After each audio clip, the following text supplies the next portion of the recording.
We are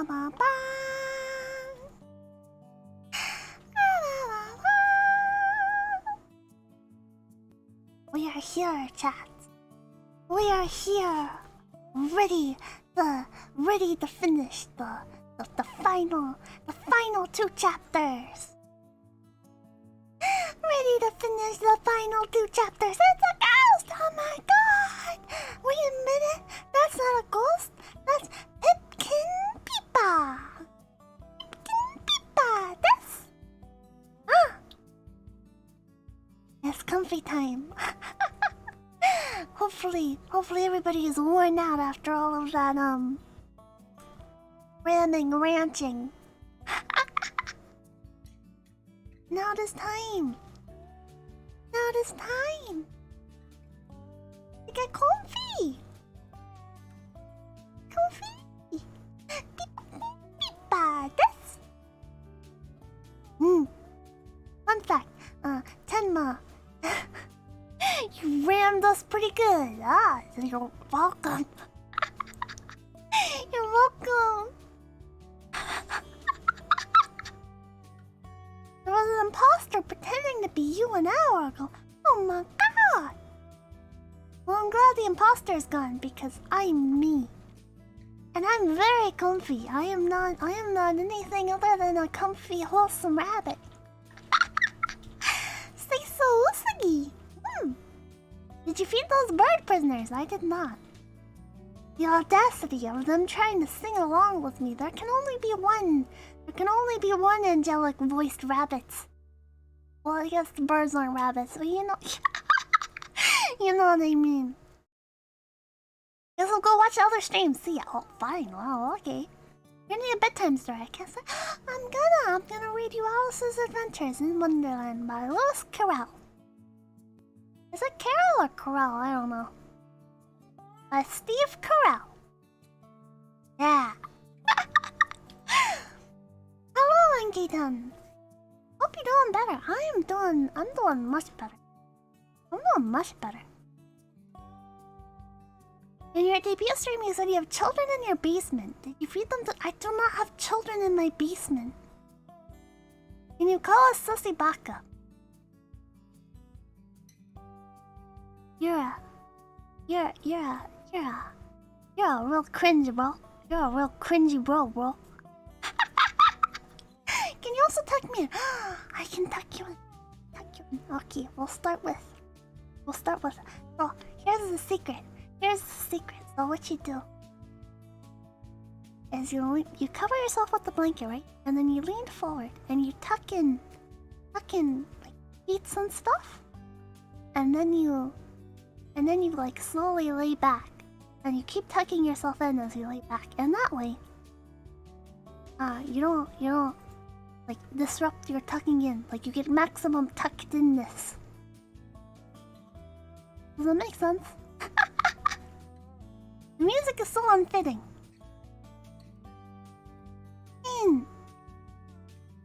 What do you mean? Max tuck, yes. Yeah, the music's perfect. Here, let me turn it up for you.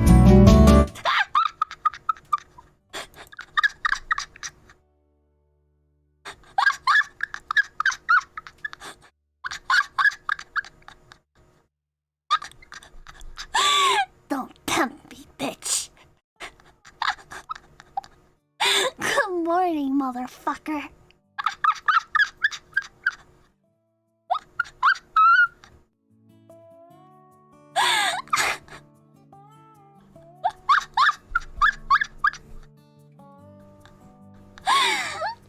Okay, it's time.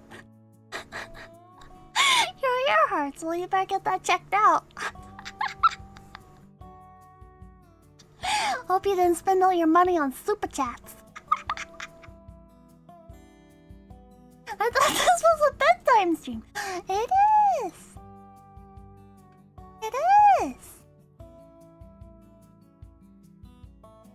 Okay, now let's start. It is comfy music. Okay, let's start. Chapter 10. $1,000 in your wallet. Well, you should set up a bank account. Oh, funny story. Funny story. So, my boss, right? was trying to send my paycheck, and he was like, oh, PayPal or bank transfer or whatever. And I was like, oh, PayPal. I don't have a bank. And he was a little flabbergasted. He was a little flabbergasted. I guess not having a bank is kind of not common. Yeah, never trust the feds. Don't give big government your money. They're gonna take it. They're gonna take it. People living off the grid. Don't trust. Taxation is theft. All we need is a Swiss bank account. I'm not gonna give the government my money. The money glows. It does. Don't trust them. Don't trust them. That. They say not to carry cash and stuff, but that's true. That's true. You shouldn't carry cash. You know what you should do? You should buy gold. Gotta buy stuff that cause saved money is lost money. You gotta buy stuff that buy stuff and sit on it that appreciates in value, you know? Stuff that you can sell at a later point. If you wanna have a bank account, what you do is you have a post office box or whatever, and it's still the government, you know? It's still the government that owns the box. But what you can do is you can put your gold bars and stuff inside the PO boxes. Like a car. No, not like a car. Somebody could steal the car. What you do is you put it in a secure box. I'm sure Pippa is #1 on the government's watch list. Land. Land is another good one. Invest in land. But the government can steal land from you too. That's right. A lot of people don't realize, but there's this thing called eminent domain. And it tends to fuck over a lot of farmers. Because what happens, right, is the government doesn't care. Oh, thank you for the $1.33. The government doesn't care, alright? They'll put a highway right through your damn property, and then you'll have you'll have your house on one side of the road, and then you'll have half of your farm on the other side. It's a goddamn three-way intersection or whatever. And then on the other side is the rest of your land. It'll be like your barn or something. Feds don't care, they just take whatever. Don't trust them, chat. Don't trust them. They're safety deposit boxes. Not PO box, whatever. The stuff at the stuff at the mail. Buy those. Shove it all under a mattress. No, because if your house burns down, you're gonna lose it. I hate the glories too, Tusk. Anyways. Chapter 10! Chapter 10! Time to read, yeah. Thank you for the 203 in polka dollars. Cars carded on. Can I keep my polka dollars safe with you? Yes. Thank you for the polka dollars. Okay. Chapter 10. The mock turtle sighed deeply. Should I be taking notes? Yes. The mock turtle sighed deeply and drew the back of one flapper across his eyes. He looked at Alice and tried to speak, but for a minute or two, sobs choked his voice. Same as if he had a bone in his throat, said the griffin, and it set to work shaking him and punching him in the back. At last the Mock Turtle recovered his voice, and with tears running down his cheeks, he went on again. You may not have lived much under the sea. I haven't, said Alice. And perhaps you were never even introduced to a lobster. Alice began to say I once tasted, but checked herself hastily, said no, never. So you can have no idea what a delightful thing a lobster quadrille is. No indeed, said Alice. What sort of dance is it? Why, said the Gryphon, you first form into a line along the seashore. 2 lines, cried the Mock Turtle. Seals, turtles, salmon, and so on. Then when you've cleared all the jellyfish out of the way... That generally takes some time, interrupted the Gryphon. You advance twice. Each with a lobster as a partner, cried the Gryphon. Of course, the Mock Turtle said. Advance twice, set to partners, change lobsters, and retire in the same order, continued the Gryphon. Then, you know, the Mock Turtle went on, you throw the lobsters, shouted the Gryphon, with a bound into the air. As far out to sea as you can. Swim after them, screamed the Gryphon. Turn a somersault in the sea, cried the Mock Turtle, capering wildly about. Change lobsters again, yelled the Gryphon at the top of its voice. Back to land again. And that's all the first figure, said the Mock Turtle, suddenly dropping his voice. And the 2 creatures, who had been jumping about like mad things all this time, sat down again very sadly and quietly and looked at Alice. It must be a very pretty dance, said Alice timidly. Would you like to see a little of it? Said the Mock Turtle. Very much indeed, said Alice. Come, let's try the first figure, said the Mock Turtle to the Gryphon. We can do it without lobsters, you know. Which shall sing? Oh, you sing, said the Gryphon. I've forgotten the words. So they began solemnly dancing round and round Alice, every now and then treading on her toes when they passed too close, and waving their forepaws to mark the time, while the Mock Turtle sang this very slowly and sadly. Will you walk a little faster? Said a whiting to a snail. There is a porpoise close behind us, and he's treading on my tail. See how eagerly the lobsters and turtles all advance. They are waiting on the shingle. Will you come and join the dance? Will you? Won't you? Will you? Won't you? Will you join the dance? Will you? Won't you? Will you? Won't you? Won't you join the dance? You can really have no notion how delightful it will be when they take us up and throw us with the lobsters out to sea. But the snail replied too far, and gave a look askance. Said he thanked the whiting kindly, but he would not join the dance. Would not, could not, would not, could not join the dance. Would not, could not, would not, could not join the dance. What matter is it how far we go? His scaly friend replied. There is another shore, you know, upon the other side. The further off from England, the nearer is to France. Then turn not pale, beloved snail, but come and join the dance. Will you, won't you, will you, won't you, will you join the dance? Will you, won't you, will you, won't you join the dance? Thank you, it's a very interesting dance to watch, said Alice, feeling very glad that it was over at last. And I do so like that curious song about the whiting. Oh, as to the whiting, said the Mock Turtle, you've seen them, of course? Yes, said Alice.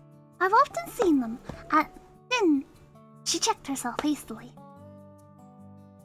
I don't know where Din may be, said the Mock Turtle, but if you've seen them so often, of course you know what they're like. I believe so, Alice replied thoughtfully. They have their tails in their mouths, and they're all over crumbs. You're wrong about the crumbs, said the Mock Turtle. Crumbs would all wash off in the sea, but they have their tails in their mouths. And the reason is... Here the Mock Turtle yawned and shut his eyes. Tell her about the reason and all that, he said to the Gryphon. The reason is, said the Gryphon, what they would go with the lobsters to the dance. So they got thrown out to sea, so they had to fall a long way. So they got their tails fastened in their mouths, so they couldn't get them out again. That's all. Thank you, said Alice. It's very interesting. I never knew so much about a whiting before. I can tell you more than that if you'd like, said the Griffin. Do you know why it's called a whiting? I never thought about it, said Alice. Why? It does the boots and shoes, the Griffin replied very solemnly. Alice was thoroughly puzzled. Does the boots and shoes? She repeated in a wondering tone. Why, what are your shoes done with? Said the Griffin. I mean, what makes them so shiny? Alice looked down at them and considered a little before she gave her answer. They're done with blacking, I believe. Boots and shoes under the sea, the Griffin went on in a deep voice, are done with whiting, now you know. And what are they made of? Alice asked in a tone of great curiosity. Soles and eels, of course. The Griffin replied rather impatiently. Any shrimp could have told you that. If I'd been the whiting, said Alice, whose thoughts were still running on the song, I'd have said to the porpoise, keep back, please. We don't want you with us. They were obliged to have him with them, the Mock Turtle said. No wise fish would go anywhere without a porpoise. Wouldn't it really? Said Alice in a tone of great surprise. Of course not, said the Mock Turtle. Why, if a fish came to me and told me he was going on a journey, I would say, with what purpose? Don't you mean purpose? Said Alice. I mean what I say, the Mock Turtle replied in an offended tone. And the Griffin added, come, let's hear some of your adventures. I could tell you my adventures, beginning from this morning, said Alice a little timidly. But it's no use going back to yesterday, because I was a different person then. Explain all that, said the Mock Turtle. No, the adventures first, said the Griffin in an impatient tone. Explanations take such a dreadful time. So Alice began telling them her adventures from the time when she first saw the White Rabbit. She was a little nervous about it just at first. The two creatures got so close to her, one on each side, and opened their eyes and mouths so very wide. But she gained courage as she went on.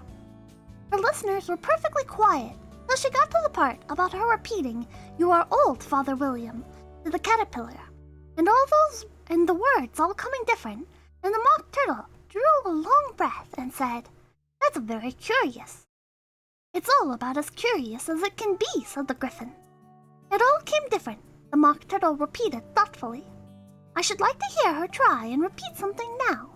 Tell her to begin." He looked at the Griffin as if he thought it had some kind of authority over Alice. "Stand up and repeat. 'Tis the voice of the sluggard," said the Griffin. "How the creatures order one about and make one repeat lessons," thought Alice. I might just as well be at school at once." However, she got up and began to repeat it, but her head was so full of the lobster quadrille that she hardly knew what she was saying, and the words came very queer indeed. "'Tis the voice of the lobster, I heard him declare, you have baked me too brown, I must sugar my hair, as a duck with its eyelids, so he with his nose trims his belt and his buttons and turns out his toes." "That's different from what I used to say when I was a child," said the Griffin. "Well, I never heard it before," said the Mock Turtle, "but it sounds uncommon nonsense." Alice said nothing. She had sat down again with her face in her hands, wondering if anything would ever happen in a natural way again. "I should like to have it explained," said the Mock Turtle. "She can't explain it," said the Griffin hastily. "Go on with the next verse." "What about his toes?" The Mock Turtle persisted. "How could he turn them out with his nose, you know?" "It's the first position in dancing," Alice said, but she was dreadfully puzzled by the whole thing and longed to change the subject. "Go on with the next verse," the Griffin repeated impatiently. "It begins, 'I passed by his garden.'" Alice did not dare to disobey, though she felt sure it would all come wrong, and she went on in a trembling voice. I passed by his garden and marked with one eye how the owl and the oyster were sharing a pie. What is the use of repeating all that stuff? The Mock Turtle interrupted. If you don't explain it as you go on, it's by far the most confusing thing I ever heard. Yes, I think you'd better leave off, said the Griffin, and Alice was only too glad to do so. Shall we try another figure of the lobster quadrille? The Griffin went on. Or would you like the Mock Turtle to sing you a song? Oh, a song, please, if the Mock Turtle would be so kind, Alice replied, so eagerly that the Griffin said in a rather offended tone, No accounting for tastes. Sing her turtle soup, will you, old fellow? The Mock Turtle sighed deeply and began, in a voice that sometimes choked with sobs, to sing this. Beautiful soup, so rich and green, waiting in a hot tureen. Who for such dainties would not stop? Soup. Soup of the evening, beautiful soup. Soup of the evening, beautiful soup. Beautiful soup. Beautiful soup. Soup of the evening, beautiful, beautiful soup. Beautiful soup, who cares for fish, ham, or any other dish? Who would not give all else for two pennyworth of beautiful soup? Pennyworth only of beautiful soup. Beautiful soup. Beautiful soup. Soup of the evening. Beautiful, beautiful soup. Chorus again, cried the Griffin. And the Mock Turtle had just begun to repeat it when a cry of, "The trial's beginning!" was heard in the distance. Come on, cried the Griffin, and taking Alice by the hand, it hurried off, without waiting for the end of the song. What trial is it? Alice panted as she ran, but the Griffin only answered, Come on, and ran the faster, while more and more faintly came, carried on the breeze that followed them, the melancholy words. Soup of the evening, beautiful, beautiful soup.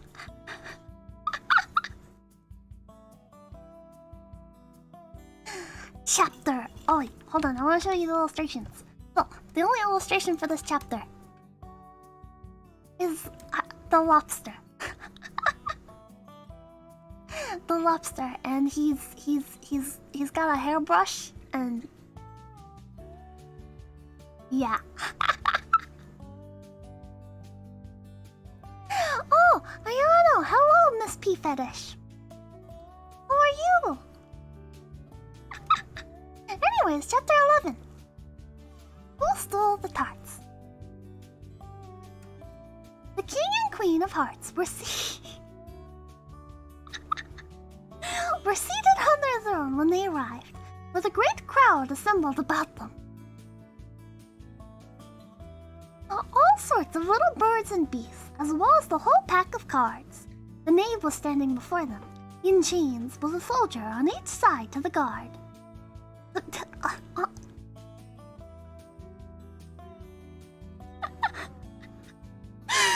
Sorry, chat keeps distracting. I'm sorry, Hilo, I'm sorry. Anyways, And okay. The knave was standing before them, in chains, with a soldier on each side to guard him. And near the king was the white rabbit, with a trumpet in one hand and a scroll of parchment in the other. In the very middle of the court was a table with a large dish of tarts upon it. They looked so good that it made Alice quite hungry to look at them. I wish they'd get the trial done, he thought, and hand round the refreshments. But there seemed to be no chance of this, so she began looking at everything about her to pass away the time.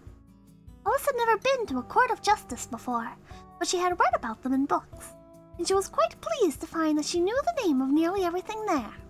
That's the judge, she said to herself, because of his great wig. The judge, by the way, was the king, and as he wore his crown over the wig, look at the frontispiece if you want to see how he did it. He did not look at all comfortable. and it was certainly not becoming. And that's the jury box, thought Alice. And those 12 creatures, it was obliged to say creatures, you see, because some of them were animals and some were birds. I suppose they are the jurors. She said this last word 2 or 3 times over to herself, being rather proud of it. For she thought, and rightly too, that very few little girls of her age knew the meaning of it all. However, jurymen would have done just as well. The 12 jurors were all writing very busily on the slates. What are they doing? Alice whispered to the Griffin. They can't have anything to put down yet, before the trial's begun. They're putting down their names, the Griffin whispered in reply, for fear they should forget them before the end of the trial. Stupid things, Alice began in a loud, indignant voice, but she stopped herself hastily, for the White Rabbit cried out, "Silence in the court!" And the king put on his spectacles and looked anxiously around to make out who was talking. Alice could see, as well as if she were looking over their shoulders, that all the jurors were writing down stupid things on their slates. And she could even make out that one of them didn't know how to spell stupid, and that he had to ask his neighbor to tell him. A nice muddle their slates will be in before the trial's over, thought Alice. One of the jurors had a pencil that squeaked. This, of course, Alice could not stand, and she went round the court and got behind him and very soon found an opportunity of taking it away. She did it so quickly that the poor little juror, it was Bill, the lizard, could not make out at all what had become of it. So after hunting all about for it, it was obliged to write with one finger for the rest of the day, and this was of very little use, as it left no mark on the slate. "Herald, read the accusation," said the king. On this, the White Rabbit blew 3 blasts on the trumpet, and then unrolled the parchment scroll and read as follows. "The Queen of Hearts, she made some tarts, all on a summer day. The Knave of Hearts, he stole those tarts, and took them quite away." "Consider your verdict," the king said to the jury. "Not yet, not yet," the rabbit hastily interrupted. "There's a great deal to come before that." "Call the first witness," said the king, and the White Rabbit blew 3 blasts on the trumpet and called out, "First witness!" The first witness was the Hatter. He came in with a teacup in one hand and a piece of bread and butter in the other. "I beg pardon, your majesty," he began, "for bringing these in, but I hadn't quite finished my tea when I was sent for." "You ought to have finished," said the king. "When did you begin?" The Hatter looked at the March Hare, who had followed him into the court, arm in arm with the Dormouse. 14th of March, I think it was," he said. 15th, said the March Hare. 16th, added the Dormouse. "Write that down," the king said to the jury, and the jury eagerly wrote down all 3 dates on their slates, and then added them up and reduced the answer to shillings and pence. Shillings and pence. "Take off your hat," the king said to the Hatter. "It isn't mine," said the Hatter. "Stolen!" the king exclaimed, turning to the jury, who instantly made a memorandum of the fact. "I keep them to sell," the Hatter added as an explanation. "I've none of my own. I'm a Hatter." Here the queen put on her spectacles and began staring at the Hatter, who turned pale and fidgeted. "Give your evidence," said the king, "and don't be nervous, or I'll have you executed on the spot." This did not seem to encourage the witness at all. He kept shifting from one foot to the other, looking uneasily at the queen, and in his confusion he bit a large piece out of his teacup instead of the bread and butter. Just at this moment, Alice felt a very curious sensation, which puzzled her a good deal until she made out what it was. She was beginning to grow larger again, and she thought at first she would get up and leave the court, but on second thoughts she decided to remain where she was as long as there was room for her.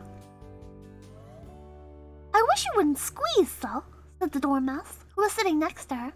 "I can hardly breathe." "I can't help it," said Alice very meekly. "I'm growing." "You've no right to grow here," said the Dormouse. "Don't talk nonsense, said Alice more boldly. You know you're growing too. Yes, but I grow at a reasonable pace, said the Dormouse. Not in that ridiculous fashion. And he got up very sulkily and crossed over to the other side of the court.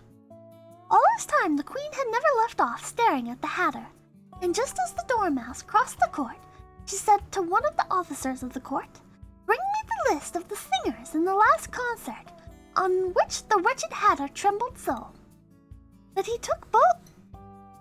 shook both his shoes off. Give your evidence, the King repeated angrily, or I'll have you executed whether you're nervous or not. I'm a poor man, your majesty, the Hatter began in a trembling voice, and I haven't but just begun my tea, not above a week or so, and with that bread and butter getting so thin, and the twinkling of the tea— The twinkling of what? Said the King. It began with the tea, the Hatter replied. Of course twinkling begins with a tea, said the King sharply. You take me for a dunce. Go on. I'm a poor man, the Hatter went on, and most things twinkled after that. Only the March Hare said— I didn't, the March Hare interrupted in a great hurry. You did, said the Hatter. I deny it, said the March Hare. He denies it, said the King. Leave out that part. Well, at any rate, the Dormouse said, the Hatter went on, looking anxiously round to see if he would deny it too. But the Dormouse denied nothing, being fast asleep. After that, continued the Hatter, I cut some more bread and butter. But what did the Dormouse say? One of the jury asked. That I can't remember, said the Hatter. You must remember, remarked the King, or I'll have you executed. The miserable Hatter dropped his teacup and bread and butter, and went down on one knee. I'm a poor man, your majesty, he began. You're a very poor speaker, said the King. Here one of the guinea pigs cheered and was immediately suppressed by the officers of the court. And that is rather a hard word. I will just explain to you how it was done. They had a large choo choo.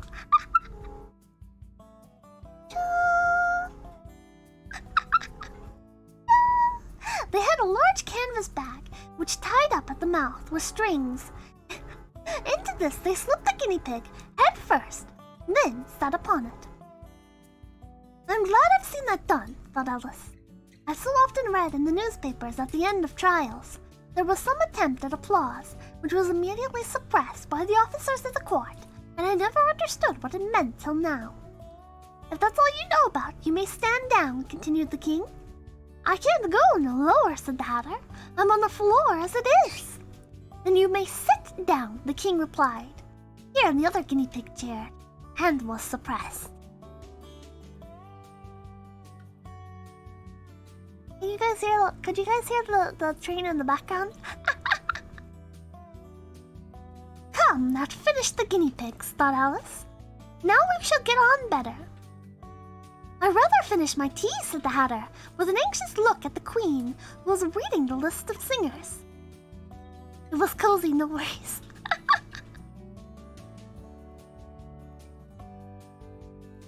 You may go, said the King.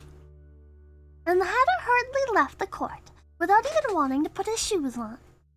Or without even waiting to put his shoes on. And just take his head off outside, the Queen added to one of the officers. But the Hatter was out of sight before the officer could get to the door. Call the next witness, said the King. The next witness was the Duchess's cook. She carried the pepper box in her hand, and Alice guessed who it was even before she got into the court, by the way the people near the door began sneezing all at once. Give your evidence, said the King. Shan't, said the cook. The King looked anxiously at the White Rabbit, who said in a low voice, Your Majesty must cross-examine this witness. Well, if I must, I must, the King said with a melancholy air, and after folding his arms and frowning at the cook till his eyes were nearly out of sight, he said in a deep voice, What are tarts made of? Pepper, mostly, said the cook. Treacle, said a sleepy voice behind her. Collar that mouse, the Queen shrieked out. Behead that dormouse! Turn that dormouse out of court! Suppress kiss him, pinch him, off with his whiskers. For some minutes, the whole court was in confusion. Getting the Dormouse turned out, and by the time they had settled down again, the cook had disappeared. Never mind, said the king with an air of great relief. Call the next witness. And he added in an undertone to the queen, Really, my dear, you must cross-examine the next witness. It quite makes my forehead ache. Alice watched the White Rabbit as he fumbled over the list, feeling very curious to see what the next witness would be like. Well, they haven't got much evidence yet, she said to herself. Imagine her surprise when the White Rabbit read out at the top of his shrill little voice the name Alice.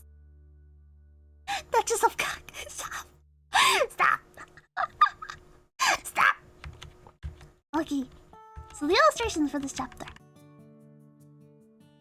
One of my personal favorite illustrations. The White Rabbit, and he has his little trumpet here.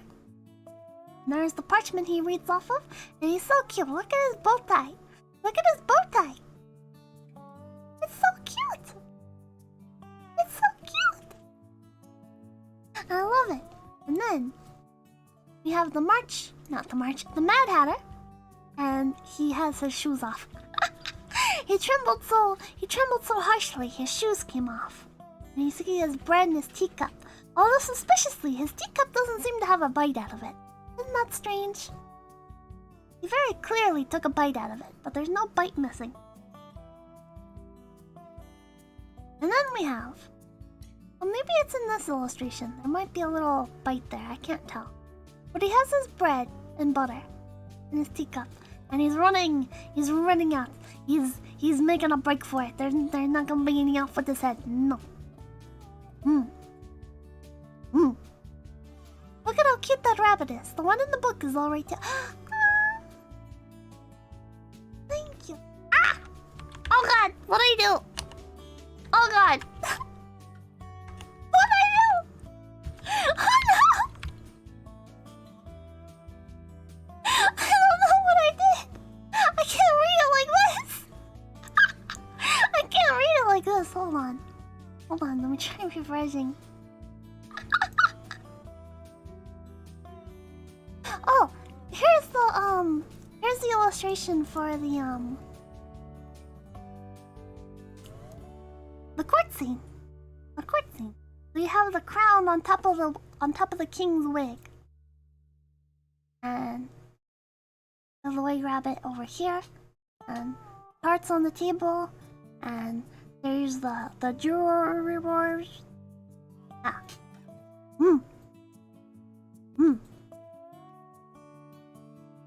Just blink in time with it. You'll read fine. You'll read fine.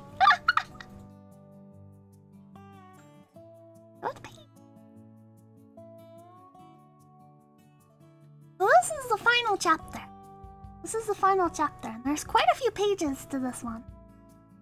Yeah. We're at the final mark. The final chapter. I think we're gonna hit an hour mark anyways. I wanted to finish before an hour because I feel bad. I'm overlapping with Leah. I feel very guilty about that. I really don't like overlapping with anybody. I really don't. It makes me feel like I'm leeching. I don't like that. Ideally, I wouldn't overlap with anybody. Like even like the Hololive girls and stuff, and the Prison Project girls. But there's just too many VTubers, you know. I can't reasonably not stream at the same time as anybody else. There's just too many people, and some people stream for like 8 hours. Sometimes it can't be helped. Alright. Final chapter. Chapter 12. Alice's Evidence. And we're starting off with an illustration of Alice and the jurors. That's Bill right there. Do you remember Bill? You remember Bill the lizard?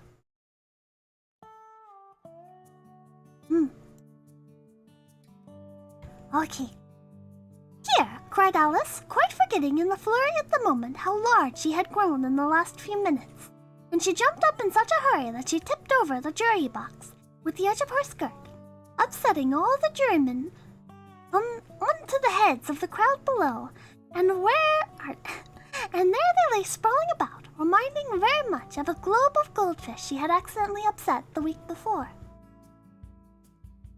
"Oh, I beg your pardon," she exclaimed in a tone of great dismay, and began picking them up as quickly as she could, for the accident of goldfish kept running in her head, and she had a vague sort of idea that they must be collected at once and put back in the jury box or they would die.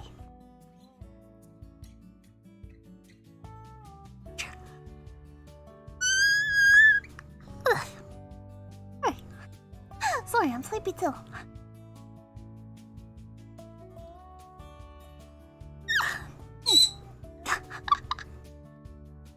"The trial cannot proceed," said the king in a very grave voice, "until all the jurymen are back in their proper places. All." Repeated with great emphasis, looking hard at Alice as he said so. Alice looked at the jury box and saw that, in her haste, she had put the lizard head downwards, and the poor little thing was waving its tail about in a melancholy way, being quite unable to move. She soon got it out again and put it right. "Not that it signifies much," she said to herself. "I should think it would be quite as much use in the trial one way up as the other." As soon as the jury had a little recovered from the shock of being upset, and their slates and pencils had been found and handed back to them, they set to work very diligently to write out a story of the accident.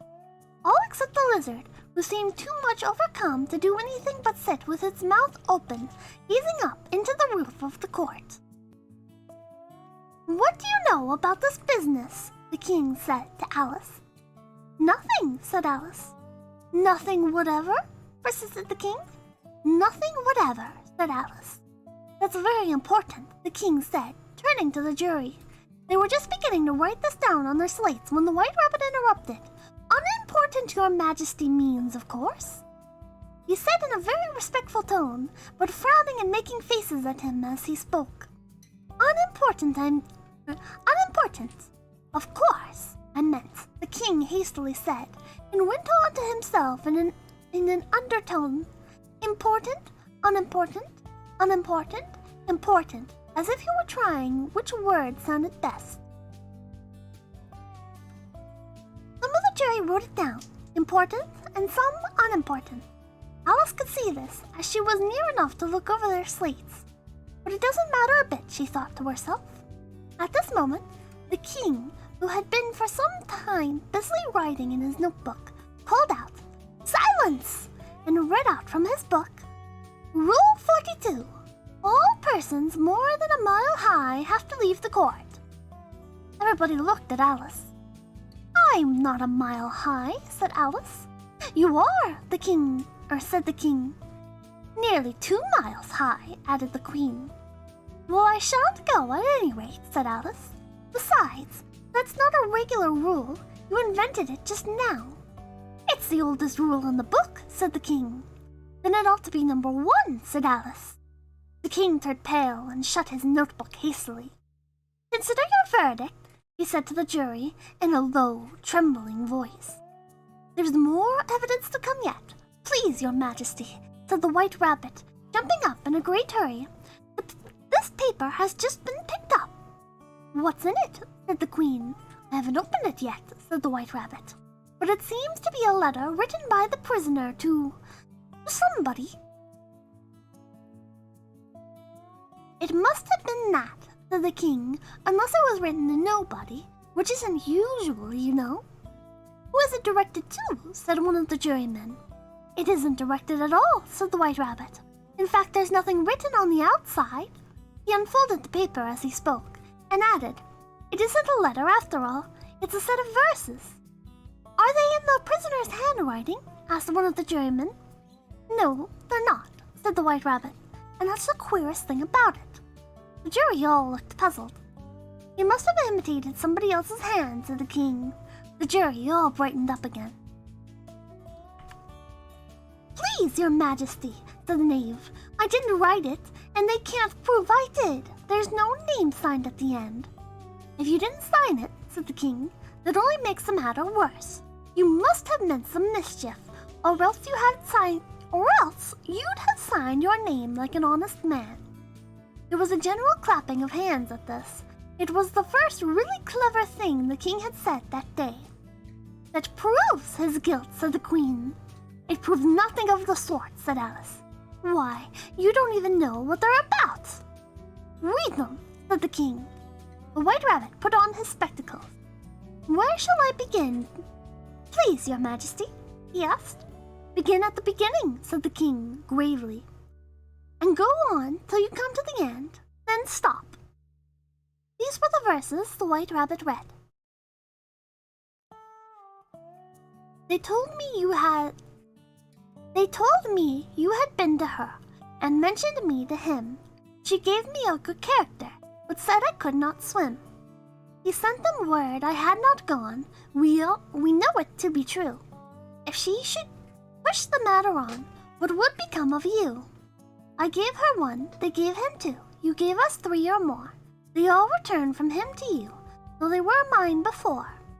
If I or she should chance to be involved in this affair, he trusts to you to set them free exactly as we were. My notion was that you had been, before she had this fit, an obstacle that came between him and ourselves and it. Then let him know she liked them best, for this must ever be a secret kept from all the rest between yourself and me." I'm sorry, chat. I'm sorry, I'm really sleepy. I'm really sleepy. So I'm kinda struggling with my words. I'm kinda struggling with my words. But we only have 5 more pages. Well, I guess more than 5. Because the pages are double-sided, so I suppose we actually have 10. We have 10 pages left. We have 10 pages left.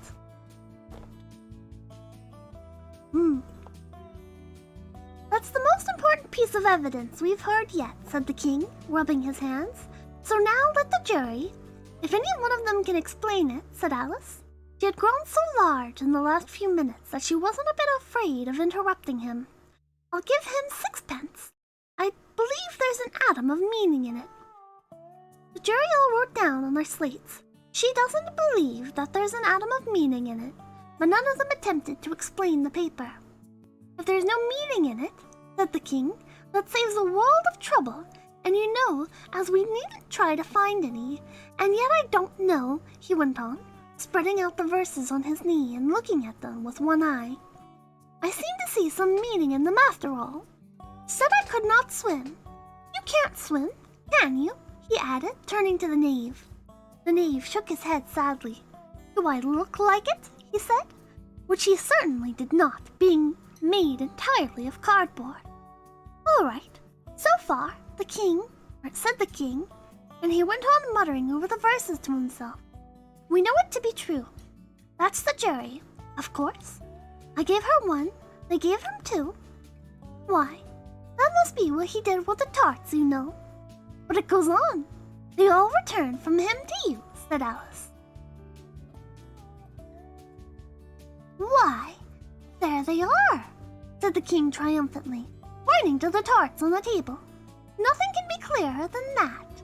Then again, before she had this fit, you never had fits, my dear, I think," he said to the queen. "Never," said the queen furiously, throwing an inkstand at the lizard as she spoke.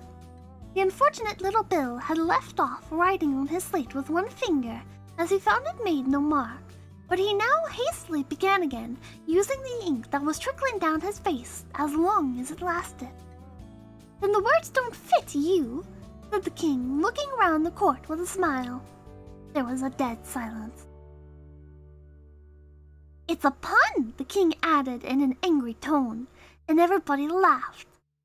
"Let the jury consider their verdict," the king said, for about the 20th time that day.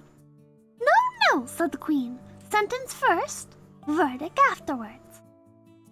Stuff and nonsense, said Alice loudly. The idea of having the sentence first. Hold your tongue, said the Queen, turning purple. I won't, said Alice. Off with her head, the Queen shouted at the top of her voice. Nobody moved. Who cares for you, said Alice. She had grown to her full size by this time. You're nothing but a pack of cards. At this, the whole pack rose up into the air and came flying down upon her.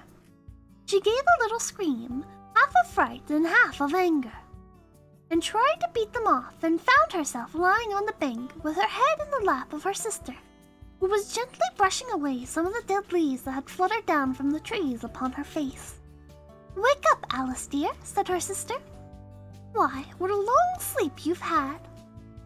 Oh, I've had such a curious dream, said Alice, and she told her sister, as well as she could remember them, all these strange adventures of hers that you could have just been reading about.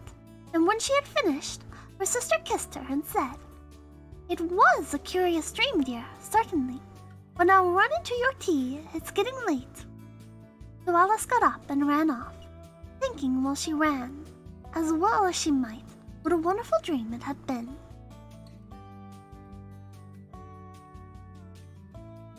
But her sister sat still, just as she left her, leaning her head on her hand, watching the setting sun and thinking of little Alice and all her wonderful adventures. Till she, too, began dreaming after a fashion, and this was her dream.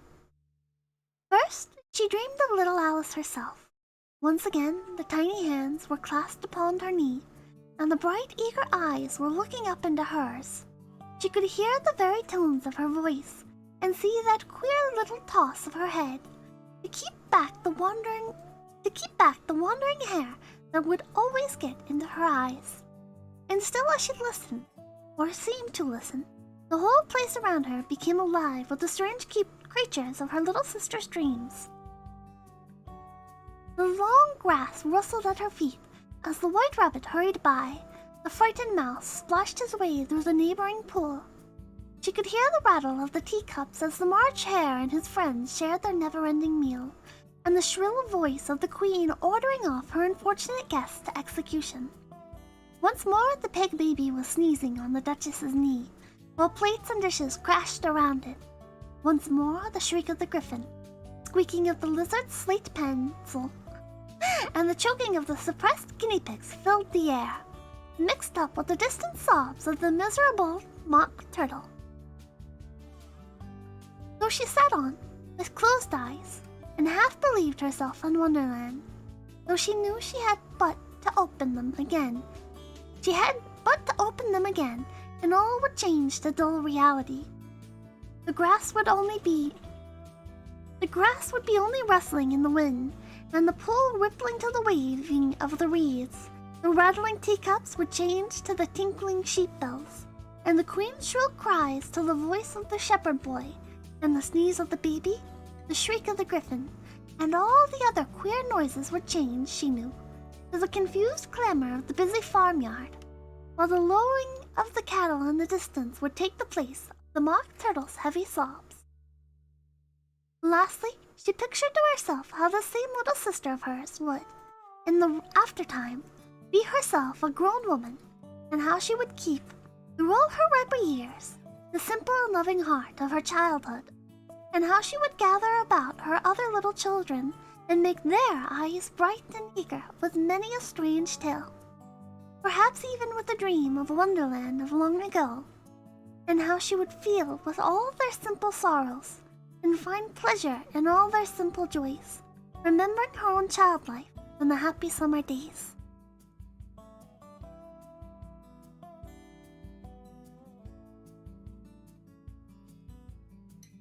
And that's it. That's it. We're at the end. Here are the illustrations. We have Alice, and she's really big, and she's knocking over the jury table. Oh, Jesus. JL710, thank you for the $100. Hold on, I'll read them at the end. Well, I mean, we're at the end, but thank you. Here we have the king, and he's smiling happily. Right before he gets mad that they, right before he gets mad that they didn't catch his pun. War and Peace next. Oh my god. And so suddenly, Alice gets attacked by the cards. And she wakes up. It's so sudden. I've had dreams like that.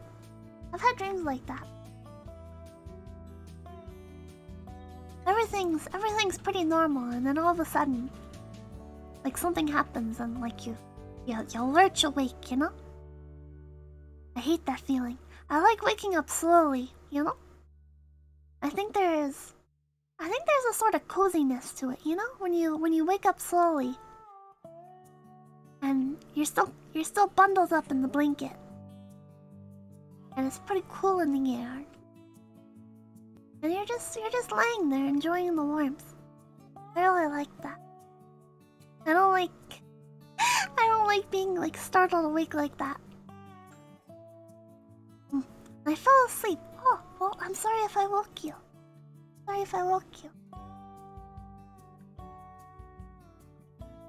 What? The sketch still feels super scuffed. Well, you know what? I think it's great that you did it anyways, you know?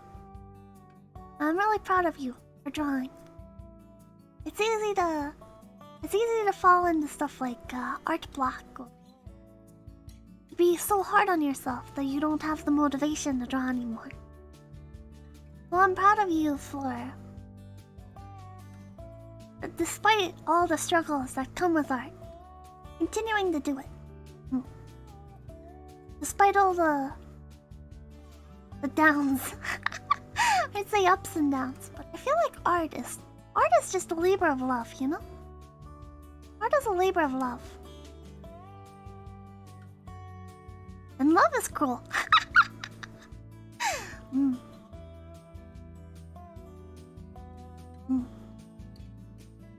Thank you, John Garrison.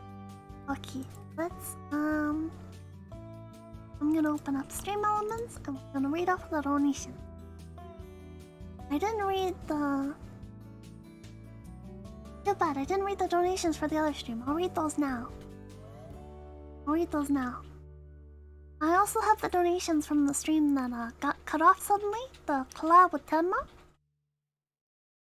JL710, thank you for the $100. Really loved these read-alongs. Looking forward to the next book in Pippa's book club. Thank you. We'll have to think of something else. I'm not sure if we should do maybe like Through the Looking Glass, or if we should just move on to something different entirely. Because there's the Lovecraft stuff, but I don't think that's very nice to fall asleep to.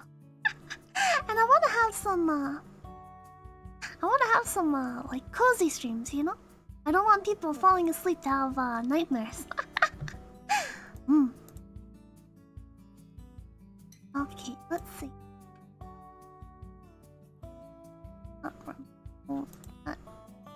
Okay.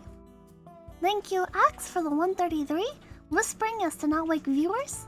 Extremely. Anonymous, thank you for the 420. Kuko, thank you for the $50. JL710, thank you for the 420. What's the cringe? Fluffy Sheep, thank you for the 420. ED, thank you for the $5. Gotta go take some for your band emergency fund before I go. Oh my. Tobido's the game, thank you for the $10. Ars Carding, thank you for the 333. Demonetization RTA, let's go. Van Dohen, thank you for the $5. JL710, thank you for the 420. Hashtag free Tenma. Velo, thank you for the $10 bathwater purchase. Dumb Pippa, thank you for the $1. Pippa, it's a brawl, not a shootout.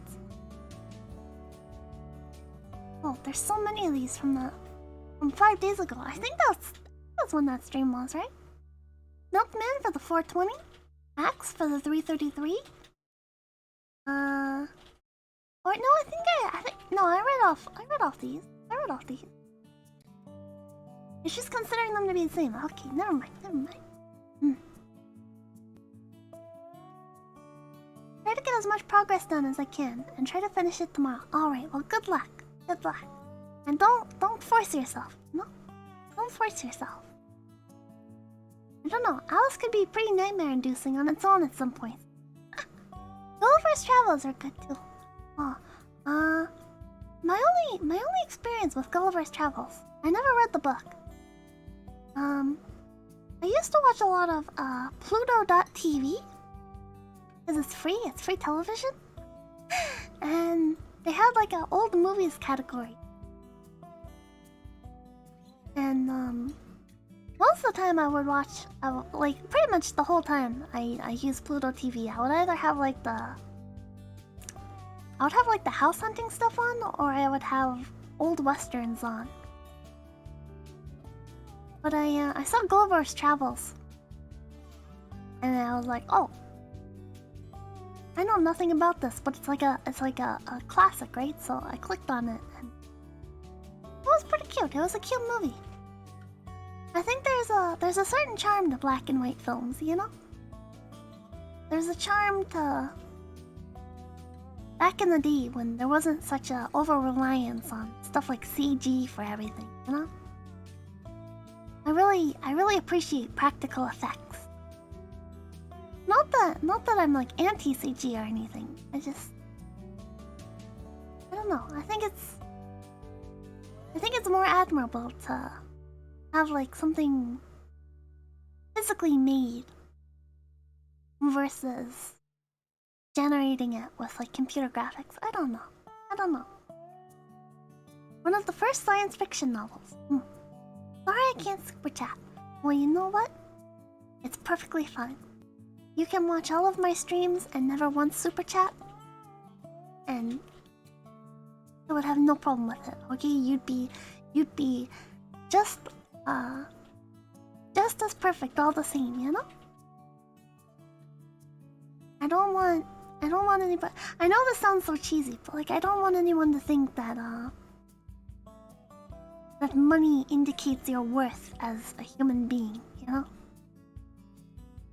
Just like with Twitter followers and stuff, you know, I don't choose who to interact with based on how many Twitter followers they have. I don't choose who to interact with based on how much they donate to me. It's more about consistency, you know? Like with donos and stuff, if I see your name a lot, then I'm gonna start to recognize you more. But you can have the same effect just by typing in chat. Thank you, Scholastica Parable. Lovecraft that substitute the scary creatures with the face connect girls for a jokester. Oh, that's a good idea. But yeah, like if you're in chat a lot, I'm gonna recognize you just the same, you know? Just the same as somebody who donates a lot. And at the same time, if you donate $1,000, it's more. I'm probably gonna get in trouble with management, but I'm gonna say it anyway. It's not as. I'm gonna remember the 1,000 dono, you know? I'm not gonna remember the person that did it.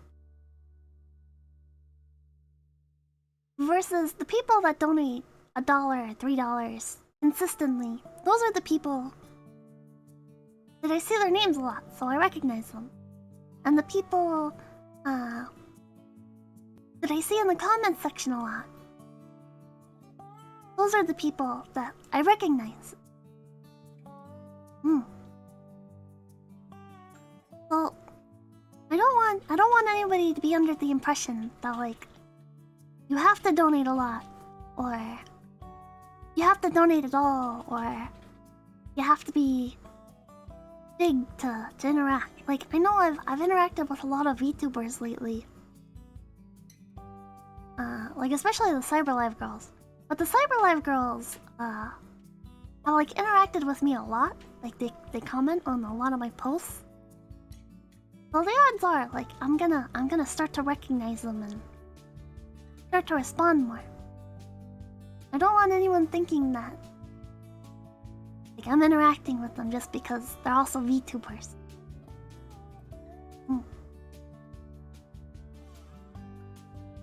But yeah. Why are you so wholesome? I don't think I'm wholesome, but thank you. I try to be around, but work schedule is pain. Let's understand.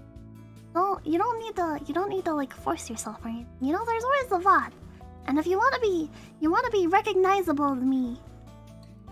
Which I appreciate. I appreciate you guys regardless. I'm not gonna lie and say I recognize everybody after seeing your name in chat once, but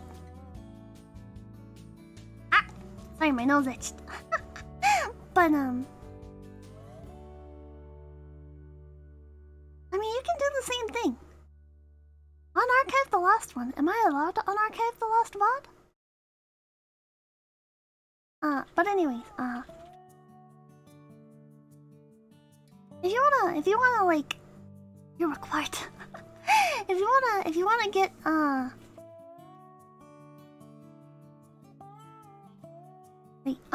wait. My brain is torn in two different directions right now. Unarchive, like delete it so it's not privated anymore, or unarchive it like so it's public to the channel. But I'm